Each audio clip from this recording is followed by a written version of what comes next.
Assalamualaikum warahmatullahi wabarakatuh. Kembali lagi dalam acara ODP, obrolan dengan pekerja.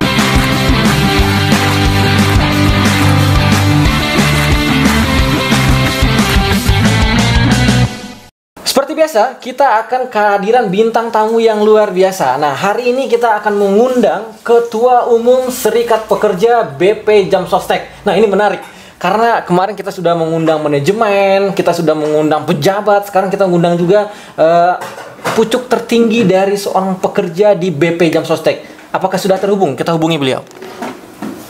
Oke, sepertinya kita sudah tersambung dengan Ketua Umum Serikat Pekerja BP Jam Sostek. Nah, kita sapa beliau. Assalamualaikum warahmatullahi wabarakatuh. Waalaikumsalam warahmatullahi wabarakatuh, Mas Petra. Ya, Pak. Selamat datang di konten ODP Subuhadi Production, Pak.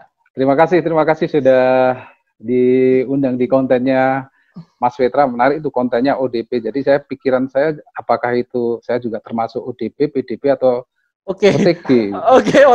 Oke. Ya, jadi konten ini kita kembangkan untuk berkomunikasi, bersilaturahmi dengan teman-teman insan BPJS TK dan juga tentunya dengan seorang ketum SP BPJS Ketenagakerjaan atau BP Jam Sostek, Pak. Ya. Siap. Sebelumnya Petra ucapkan terima kasih, Pak. Di tengah kesibukan ketum, Bapak masih bisa menyempatkan menghadiri konten di Subuhadi Production atau konten ODP. Terima kasih, Pak. Terima kasih banyak. Terima kasih. Ya. Senang hati saya diundang. Oke. Enaknya Petra panggil ketum, Pak TCK atau apa, Pak? Enaknya, Pak? Bapak enaknya dipanggil apa, Pak, biasanya, Pak? Kalau Pak nanti jadi nggak seumuran Mas Petra kan, Bang Petra atau Petra ya. Oke. Panggil aja TCK atau TCK ketum ya. gitu. Siap. Ya. Oke, TCK, Pak TCK atau ketum. Nah, seorang ketum BP Jam Sostek sekarang lagi sibuk apa, Pak? Kalau sibuk seperti halnya dengan kondisi saat ini, kawan-kawan yang lainnya juga pasti juga memiliki kesibukan, hanya ruangnya yang berbeda. Ya. Karena saat ini dengan kondisi seperti ini ada yang work at office, ada yang work from home, atau saya work from cost. Oh, gitu kan. work from cost. Nah, ini menarik nih, Pak. Ini kita pengen tahu mungkin sedikit tentang background Bapak atau asal Bapak ketum kita dari mana nih, Pak? Kalau asal saya sih dari Jawa Tengah ya, dari Magelang, Jawa Tengah ya. Gunung Tidar itu ya kan, dari Gunung Tidar. Oke. Kebetulan saya tinggalnya di Malang, Jawa Timur. Oke, di Malang, Jawa Timur. Dan sekarang work from cost-nya di Bogor. Karena rasanya Malang dengan Bogor itu sebetulnya mirip-mirip gitu. Mirip-mirip. Kenapa? Udaranya mirip. Ya, tempatnya sejuk. Oke. Rindang lah, mirip-mirip. Rindang, iya. Tapi kan di Bogor sering hujan, Pak. Bandung, tapi lebih besar Bandung, ya. Oh, tapi di Bogor lebih sering hujan mungkin dari Malang ya? Atau sama aja? Lebih sering, sama aja lah kalau saat sama ini aja, ya. Oke. Lebih enak ya suasananya ya di Bogor ya, sejuk juga. Oh, lebih sejuk ya. Ya. Oke, kita pengen tahu nih ketum tuh seorang ketum gitu, punya hobi menarik apa yang pengen dibagi di sini? Hobi itu kan sebetulnya dulu itu kan saya suka tuh yang namanya main tenis meja, main badminton. Oke. Cuman seiring dengan waktu, ketika saya beberapa di kantor cabang, saya pindah-pindah karena mungkin saya tinggalnya waktu itu dinasnya di Pasuruan ya, saya tinggalnya di Malang, tiap hari pulang pergi, hanya bisa untuk rileks tuh Sabtu Minggu, paling kalau nggak seperti itu main badminton atau tenis meja atau jogging atau jalan. Oke. Kemudian ada sekarang ikut-ikutan yang kawan-kawan main sepeda. Tapi sebetulnya ada satu hobi yang pernah saya itu hobi itu ada salah satu kejuaraan lah di internal kita di BPJS itu tahun 2002. Saat kita itu ada Bapor Seni. Dan saya itu kan suka main biliar. Oke, biliar. Hobi main biliar. Ya. Tahun 2002 itu kebetulan saya mewakili kontingen Jawa Timur. Oke. Bapor Seni itu diikuti oleh seluruh kantor wilayah. Oke. Kantor pusat. Menang nggak, Pak? Kontingen itu saya yang ada di dalamnya juara satu saya ada di dalamnya. Keren. Gitu. Jadi, saya masih ingat itu di Gardu Biliar Senayan itu. Iya. Oke. Jadi Petra juga baru tahu. Jadi Bapor Seni kita pernah bermain biliar ya, Pak ya? Wow. Iya, tahun 2002. Tapi itu 18 tahun yang lalu. Ya. Iya. Efeknya sudah sudah berubah ya, ketajamannya sudah berubah. Zamannya tapi itu berubah. saya ikutin permainan itu ketika saya ada di beberapa tempat. Ya. Ketika saya ada di Makassar, di Ambon, di Manado, saya suka main sama kawan-kawan yang di cabang-cabang itu. Kebetulan kawan-kawan tuh pada hobi gitu. Jadi saya ada teman bermain juga. Iya, iya, betul, betul. Jadi Bapak itu emang dari 8 tahun atau berapa? 12 tahun yang lalu itu sering 18, menjalankan. Oh ya. Ya. 18 ya tahun 2002 itu. 2002 sekarang 2020, 18 tahun menggeluti hobi biliar, Pak. Sampai sekarang, Pak. Ya, sekarang karena jadi Bogor Jakarta itu sudah kurang lah. Karena dulu kawan-kawan main banyak ya. Oke, luar biasa. Berarti kan ketajamannya juga kurang ya. Tembakannya pasti juga nggak tajam. Oke. Mungkin kalah dengan Veteran. Enggak, Veteran nggak suka biliar, Pak. Malahan belum pernah main biliar malah. Mungkin nanti ada waktu mungkin bisa ikut bareng sama Pak Ketum lah. Ya. Ya. Boleh. Ya. Oke. Ini menarik, Pak. Ketum kita ini atau Ketua Umum Serikat Pekerja BP Jam Sostek ini sering dikenal dengan nama TCK. Nah, TCK itu juga ternyata bukan hanya sebatas nama, bukan hanya sebatas Tri Chandra Kartika, tapi juga ada istilah lain seperti teladan, cerdas, dan berkualitas. Apakah itu yang diusung oleh seorang ketum waktu mengajukan atau waktu berkompetisi di Munas Musyawarah Nasional Serikat Pekerja, Pak? Ya, ketika saya ada di proses tersebut, ketika Munas, memang biasalah di dalam proses organisasi, dinamika organisasi, pakai simbol-simbol kampanye lebih dinamis lah. Jadi supaya memeriahkan, pakailah nama itu, kawan-kawan, udah nama itu pakai simbol yang kita bawa, teladan, cerdas, kualitas. Artinya kita juga mengusung bahwa setiap insan BPJS Ketenaga Kerjaan harus insan-insan yang memiliki teladan. Kita harus menjadi teladan bagi semuanya, dan semuanya juga bisa menjadi teladan karena menjadi role model ya, bukan model role ya, ini role model. Jadi menjadi role model.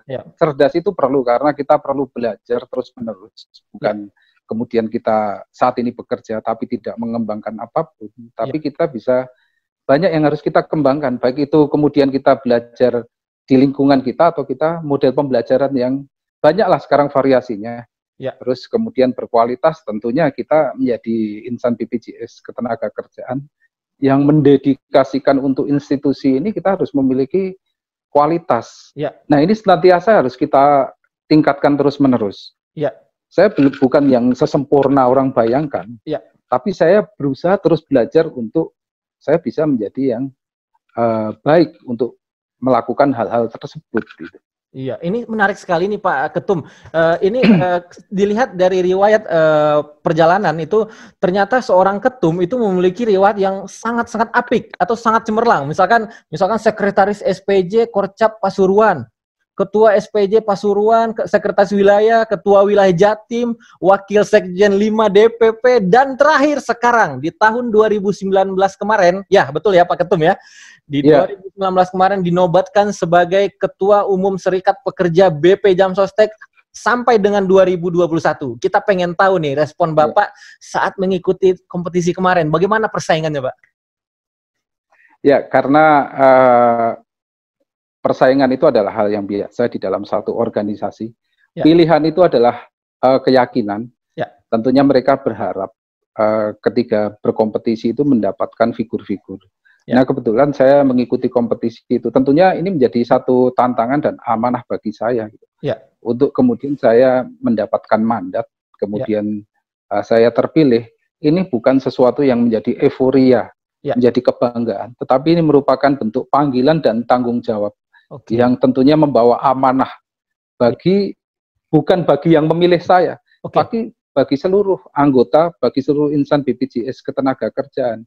Artinya bukan milik golongan, bukan milik kelompok tertentu, tapi adalah milik semuanya. Berorganisasi yang terbuka. Artinya organisasi ini adalah organisasi bukan transaksional, tapi adalah organisasi yang transformasional. Jadi ini adalah organisasi yang harus membawa ke arah kebaikan. Mendorong institusi ini menuju institusi yang memang diharapkan oleh pemerintah bagi pekerja di seluruh Indonesia, dan kita harus ada di dalamnya. Oke. Itu Mas Vetra. Oke, ini menarik sekali Pak. Vetra akan lebih detail lagi seperti karir Bapak ya. Tadi bukan Vetra akan menyeimbangkan antara perjalanan karir di organisasi dan juga dengan perjalanan karir Bapak di pekerjaan. Nah, ini menarik sekali karena banyak kantor cabang yang telah Bapak tempati, mulai dari Pasuruan, Banyuwangi, Surabaya, Makassar, Maluku, Manado, dan sekarang di Deputi Direktur Learning. Apakah seorang ketum begitu menikmati mutasi yang terjadi atau rotasi atau mutasi yang terjadi di BP Jam Sostek, Pak? Ya. Setiap orang pasti akan indah pada waktunya atau pindah pada waktunya. Ya. Tapi saya mengalami hal itu ketika saya kemudian dari Pasuruan, Banyuwangi, Surabaya, kemudian saya harus pindah ke Wita di Makassar, kemudian saya pindah ke WIT di Ambon, kemudian saya pindah lagi dari kakinya huruf K sampai ke ujung atas ke Manado, artinya itu kembali ke Wita lagi. Nah ini adalah pembelajaran yang sangat baik yang harus saya terima, saya ambil adalah bahwa Indonesia ini luas, Indonesia ini banyak keberagaman. Terus kita bisa mengabdi di dalamnya. Dan pengabdian itu bisa kita lakukan di mana saja. Cuman yang kita harus punya prinsip adalah kita ikhlas melaksanakan, bukan menjadi beban. Karena itu menjadi tanggung jawab kita, dan kita akan mendapatkan satu warna yang mewarnai perjalanan karir kita. Warna di wilayah timur, warna di wilayah Wita, WIT itu kan banyak aneka ragam, banyak kekhasan budaya di wilayah-wilayah tersebut.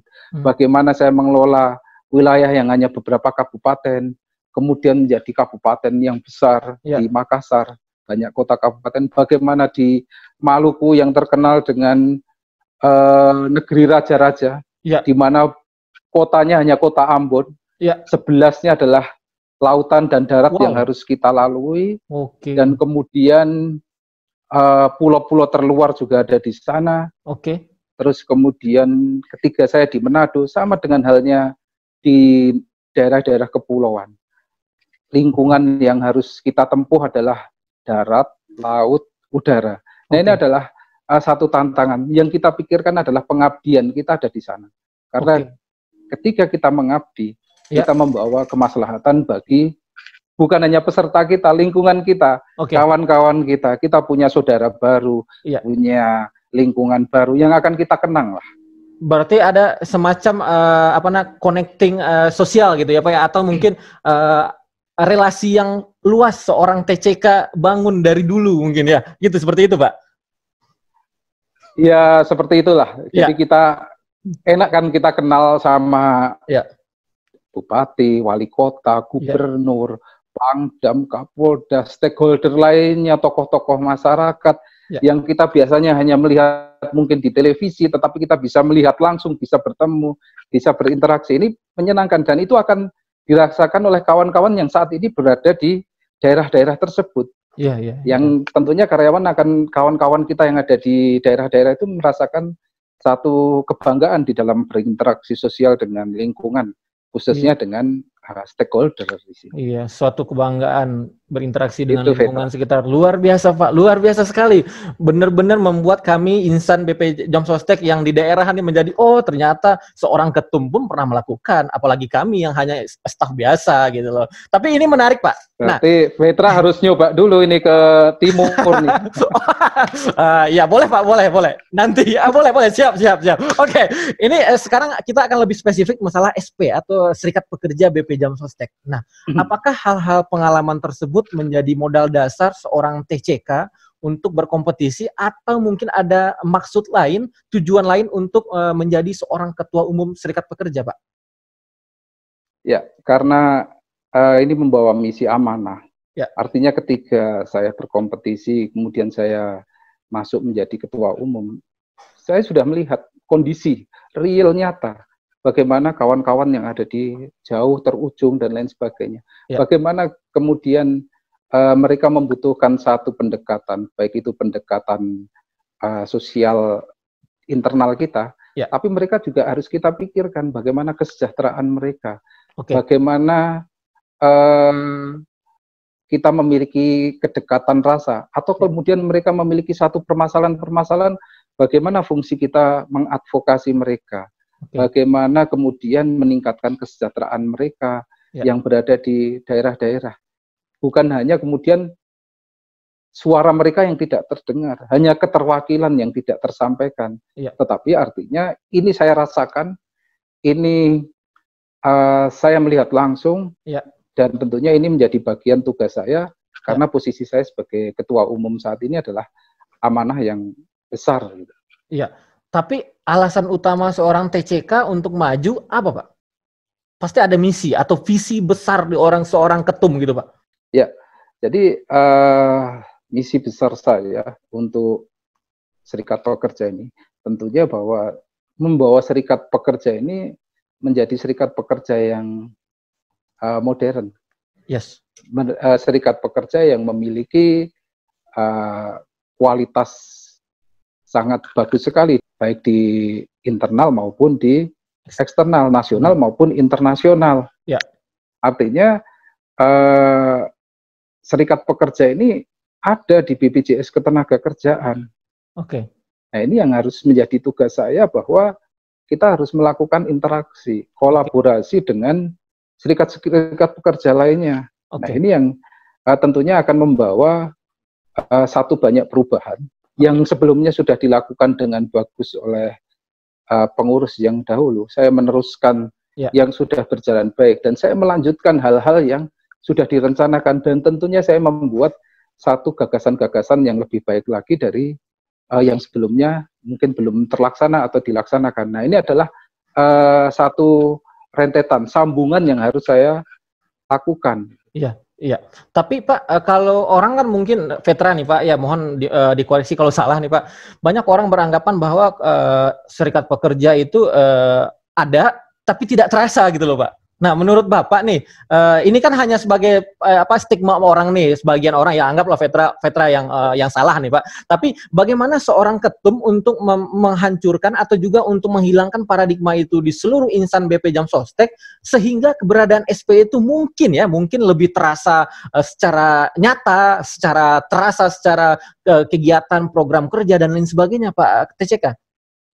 Ya, saat ini sudah semakin kelihatan gerak langkah kawan-kawan pengurus serikat pekerja di tingkat daerah, apalagi momen kondisi saat ini dengan adanya pandemi COVID-19 ini sudah kelihatan gerakan mereka, aktivitas solidaritas maupun kepedulian sosial itu nyata dilakukan oleh kawan-kawan. Saya melihat aktivitas mereka di seluruh cabang yang berada di seluruh Indonesia ini melakukan gerakan yang sama, baik itu di tingkat wilayah maupun itu di tingkat cabang. Mereka melakukan aktivitas sosial, bantuan sosial, sampai saya juga melihat mereka melakukan kegiatan pemberian alat pelindung diri ke rumah sakit, ke puskesmas, memberikan santunan. Nah, ini adalah salah satu gerak langkah yang dilakukan oleh kawan-kawan, menunjukkan eksistensinya bahwa serikat pekerja kita itu ada di mata masyarakat maupun di mata internal kita. Ini yang sudah ditunjukkan oleh kawan-kawan. Nah, ini tentunya akan menjadi gerakan sosial yang terus-menerus, bahwa kita tidak hanya ada di dalam, tetapi kita juga harus memberikan manfaat bagi lingkungan di sekitar kita. Nah, ini menjadi kebanggaan kawan-kawan. Di lain pihak, kita harus ingat bahwa fungsi serikat pekerja itu memiliki 3 fungsi. Yang pertama tadi pernah saya sampaikan adalah sebagai menjaga kesejahteraan. Terus kemudian membela karyawan. Dan yang ketiga, mengawal institusi ini. Artinya kesejahteraan itu jelas, orang bekerja itu harus memiliki tujuan bahwa dia juga ingin sejahtera di dalam beraktivitasnya. Nah, kesejahteraan ini yang tentunya dimanapun berada yang namanya organisasi serikat pekerja adalah hal yang utama dan hal yang biasa, hal yang lumrah. Yang namanya kesejahteraan, hal yang lumrah. Nah, kemudian yang namanya membela karyawan. Dalam kondisi apapun karyawan butuh pendekatan.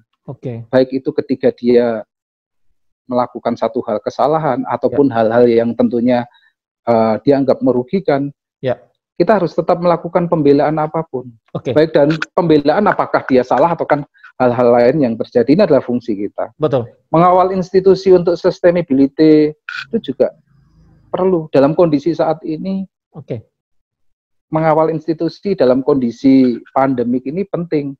Jadi kemarin ketika HUT itu jelas menjaga dan mengawal institusi ini untuk selamatkan negeri. Artinya institusi BPJS Ketenagakerjaan adalah institusi yang besar, institusi yang dibutuhkan oleh negara, institusi yang sangat dibutuhkan oleh masyarakat, dan kita berada di dalamnya. Dan jika kita kawal dengan baik, kita pasti akan mendapatkan hal yang terbaik di kemudian hari, karena masanya panjang. Gitu. Institusi ini harus sustain, harus hidup bagi kemaslahatan seluruh umat maupun pekerja yang ada di Indonesia. Ini akan lebih spesifik lagi tentang mengawal institusi, Pak. Apakah dalam artian mengawal itu ada hal-hal peran-peran strategis yang dilakukan oleh SP, dalam hal ini Ketua Umum mungkin dengan jajarannya, untuk memberikan pandangan, memberikan dampak yang positif terhadap manajemen? Dalam bentuk real action-nya seperti apa, Pak? Secara real, kita juga berkolaborasi dengan organisasi serikat yang ada di luar baik itu serikat pekerja BUMN, atau kemarin saya juga ketemu KSBSI, Bung Said Iqbal, kemudian dengan KSBSI, atau kemudian kami juga ketemu dengan Bang Timbul Siregar, dan banyak hal yang kita ketemukan oleh mereka. Kita banyak menyampaikan ke mereka, juga kemudian menyampaikan kondisi-kondisi yang saat ini terjadi di kita. Keputusan-keputusan manajemen itu wajib kita kawal, wajib kita dukung. Karena ini adalah fungsi harmonisasi sinergi kita dengan manajemen.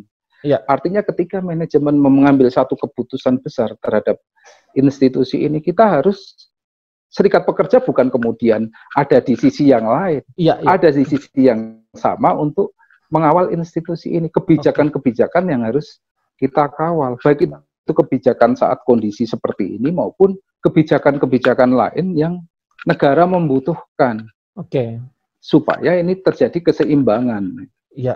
Luar biasa sekali. Jadi bisa dikatakan bahwa peran SP itu sebagai mitra strategis untuk manajemen dalam mengawal institusi, untuk menjaga keberlangsungan institusi, bahwa institusi akan terus tumbuh berkembang sampai kapanpun ya Pak. Luar biasa sekali Pak. Betul.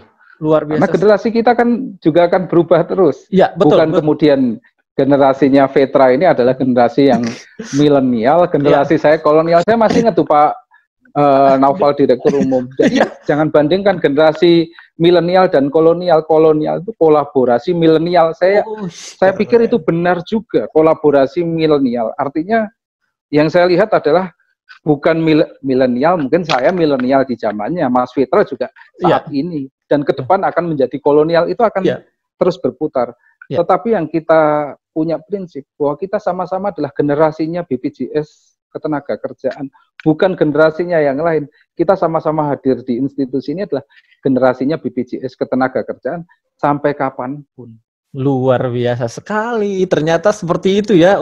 Pemikiran-pemikiran yang benar-benar critical thinking dari seorang ketum kita luar biasa. Nih Pak, masalah kita akan lebih detail lagi masalah WFA atau mungkin masalah kondisi pandemik nih. Tadi Bapak udah menjelaskan bahwa ternyata SP juga hadir di sini untuk memberikan dampak bukan hanya internal tapi juga memberikan dampak eksternal. Nah, apakah biaya dana kelola ataupun biaya untuk yang digunakan untuk itu, apakah dalam bentuk ibaratnya itu istilahnya, apakah sosial dari teman-teman karyawankah, atau mungkin ada misalkan kayak kas dari SP atau seperti apa Pak? Mungkin bisa disampaikan Pak.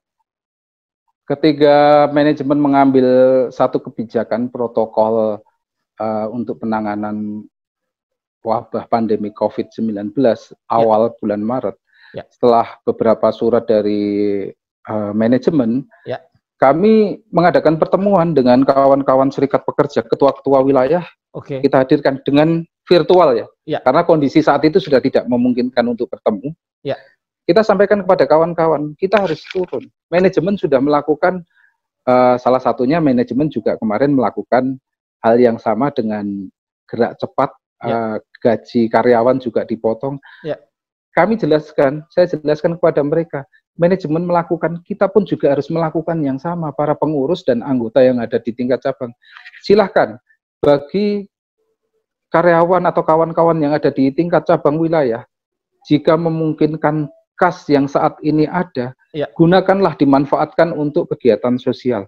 Jika tidak ada, silahkan, jika kemudian karyawan akan melakukan volunteering atas kesadaran, dikumpulkan dan dilakukan bersama-sama untuk kita membantu atau kita memiliki empati yang harus kita wujudkan dalam bentuk welas asih rasa kasih sayang dengan lingkungan kita Betul. Jadi sebetulnya kalau kita punya nikmat rezeki kita sisihkan, itu kan juga seperti itu, volunteering. Kalau itu ditambahkan dengan kas yang ada dan itu memungkinkan, silahkan lakukan. Ternyata kawan-kawan itu pemikirannya lebih luas lagi, mereka cepat melakukan.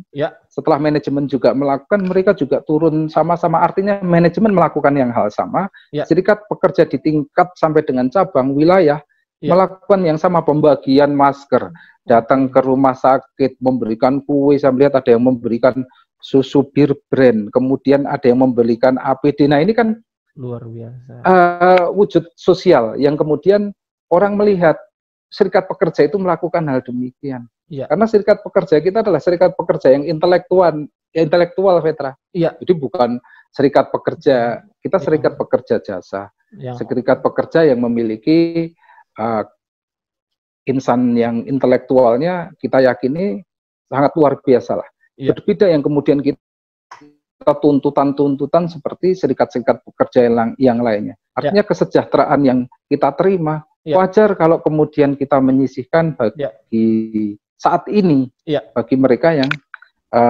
mengalami risiko terkena pandemik. Toh mereka juga pekerja kita.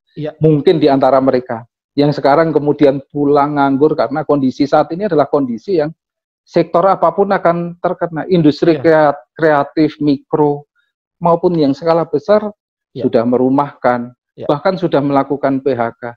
Mereka adalah bagian dari kita. Posisi kita bisa seperti ini.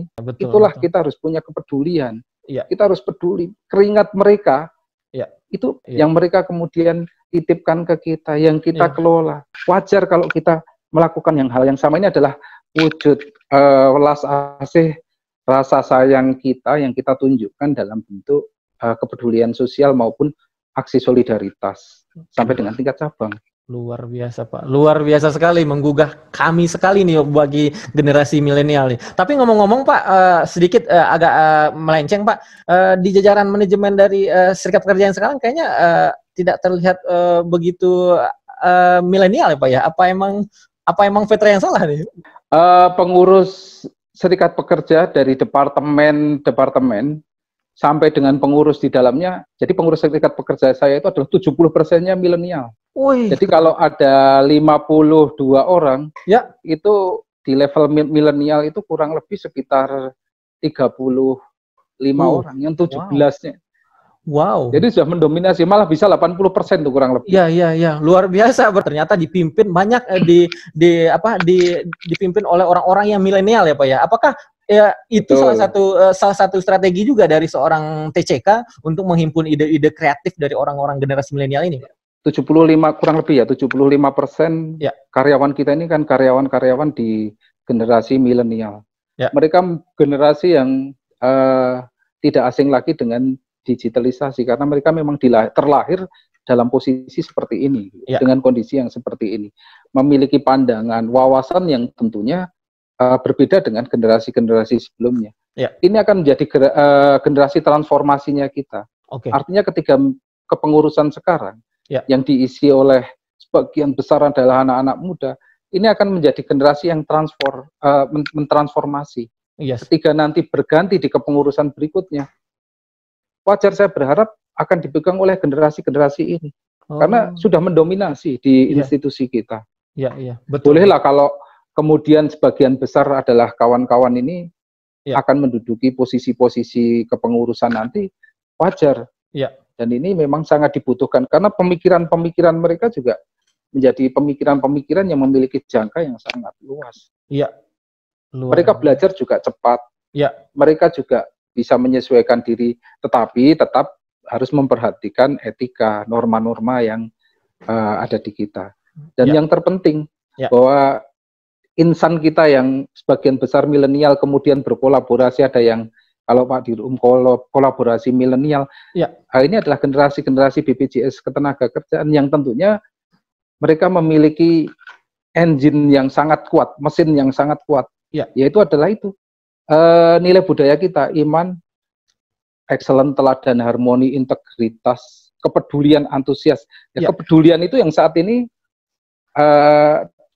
dirasakan dan dilakukan dalam bentuk solidaritas, bentuk kepedulian sosial. Nah, antusiasnya adalah kawan-kawan yang tidak bisa pulang sekarang karena kondisi saat ini, yang kena PSBB dan lain sebagainya, yang ada di daerah, bahkan mereka berlebaran tidak bisa. Tapi saya melihat semangat mereka luar biasa, antusias mereka luar biasa. Operasional kita berjalan, bukan kemudian operasional kita tidak berjalan. Mereka hari ini bekerja dan saya tahu persis dari laporan kawan-kawan. Di rumah pun mereka bekerja, di kos pun mereka bekerja.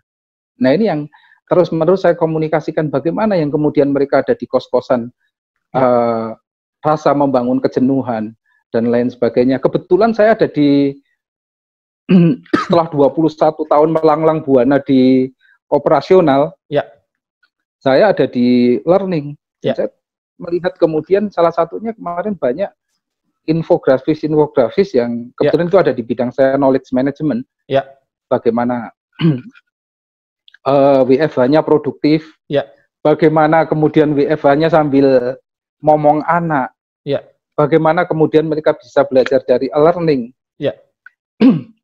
bagaimana dia bisa memanfaatkan digital library kita, Dila. Ini adalah fasilitas-fasilitas yang dapat dimanfaatkan bagi kawan-kawan yang saat ini masih antusias ada di daerah-daerah, tetapi mereka ditemani oleh institusi kita dengan menyediakan berbagai sarana dan prasarana. Luar biasa. Jadi bisa dikatakan bahwa dengan kondisi saat ini juga bahwa kesiapan dari manajemen menyediakan infrastruktur yang sudah cukup mumpuni itu juga sebagai alasan juga tidak boleh kita untuk bermalas-malasan dalam bekerja ya Pak Ketum ya. Betul. Oke. Kita harus tetap memiliki semangat. Kita tidak ada yang dikurangin. Terus kemudian kita ada di rumah, manajemen juga tetap memperhatikan kesejahteraan. Nah, ini yang kita patut syukuri saat ini. Kita bekerja, bisa dekat dengan keluarga dan lain sebagainya, walaupun yang jauh. Saya yakin kawan-kawan juga bisa meluangkan waktu, karena media kita bisa interaksi dengan Zoom, dengan Google Meet. Kenapa kita dengan keluarga kita tidak melakukan hal yang sama? Pasti kawan-kawan bisa melakukan seperti ini, untuk melepas kegalauan hati atau kekangenan hati. Iya, benar-benar. Tapi ini itu adalah hal yang terbaik. Iya. Karena mungkin kondisi saat ini juga kalau dipaksa pun kita pulang kampung atau dipaksa pun kita mudik, itu kayaknya berdampak terhadap kita dan keluarga kita juga ya, Pak. Jadi, Pak Ketum. Bukan hanya dampak keluarga kita, tapi ketika kembali pun risiko kawan-kawan kita nantinya juga kita juga tidak tahu. Ketika kita kembali itu kan kita juga balik, kemudian kita ngantor lagi kan kita tidak tahu. Kemudian Juli Agustus, tapi kemudian kita tidak tahu dalam saat itu kondisi kita bagaimana. Nah, ini membangun rasa ini perlu kita tanamkan terus. Artinya seperti saya saat ini. Saya juga merasakan hal yang sama dirasakan kawan-kawan yang saat ini tidak bisa pulang. Yang ada di kos, ada yang di daerah tidak bisa ketemu keluarga. Saya sama merasakan, karena saya juga sama-sama ada di tempat kos. Artinya saya merasakan hal yang sama, anggota saya, kawan-kawan saya yang ada di mana-mana sekarang. Salah satu menurut Vetra bagaimana cara empati kita muncul karena kita juga merasakan ya Pak Ketum ya. Wah, luar biasa. Saya yakin kawan-kawan itu bagaimana mereka berpikir nanti sore mau buka nyari di mana, bagaimana nanti sahur gitu. Iya, betul. Saya pasti berpikir seperti itu. Tapi nikmatilah, karena kalau dinikmati dengan ikhlas, semuanya akan membawa kebaikan. Luar biasa sekali, Pak Ketum. Sebagai penutup, Pak TCK atau Pak Ketum, berikan kami motivasi semua insan BPJS Ketenagakerjaan atau BP Jam Sostek berperilaku saat ini, bersikap saat ini, dan juga mungkin ada harapan yang besar dari seorang Ketum SPBPJS. Bagi kawan-kawan saya, khususnya juga seluruh anggota Serikat Pekerja, prinsipnya itu adalah ikhlaslah dalam bekerja, jujurlah dalam bekerja, jaga etika dalam kita bergaul, wujudkan kinerja kita dengan baik, bekerjalah dengan sungguh-sungguh, karena kita sudah diberikan penghasilan oleh pekerjaan itu, dan kita tidak boleh tidak melakukan pekerjaan itu, karena haram hukumnya kita dibayar tapi tidak melakukan pekerjaan. Jagalah institusi ini dengan baik. Jadilah guru yang terbaik bagi generasi-generasi berikutnya. Jadilah mentor-mentor terbaik bagi generasi-generasi berikutnya. Supaya ini bisa mewarnai menjadi sustainability institusi kita yang berkelanjutan.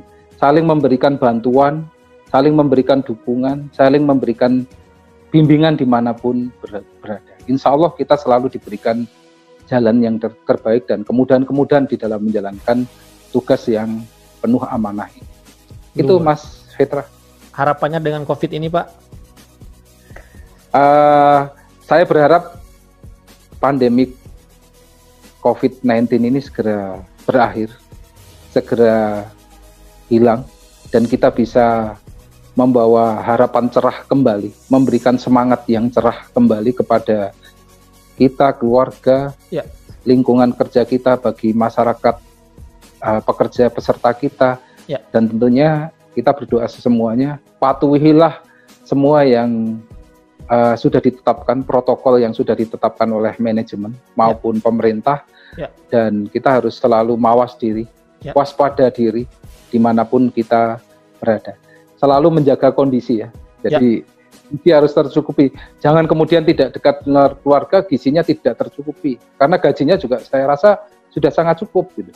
Dan digunakan dengan sebaik-baiknya. Luar biasa sekali, luar biasa sekali. Banyak hal yang menarik kita ambil dari cerita, dari sharing seorang ketua Serikat Pekerja atau Ketua Umum Serikat Pekerja BP Jam Sostek. Pak TCK, terima kasih atas luar biasa sekali atas sharingnya, terima kasih atas waktunya, dan jangan bosan-bosan Pak, nanti akan Vetra undang lagi dengan konten yang berbeda di production channel.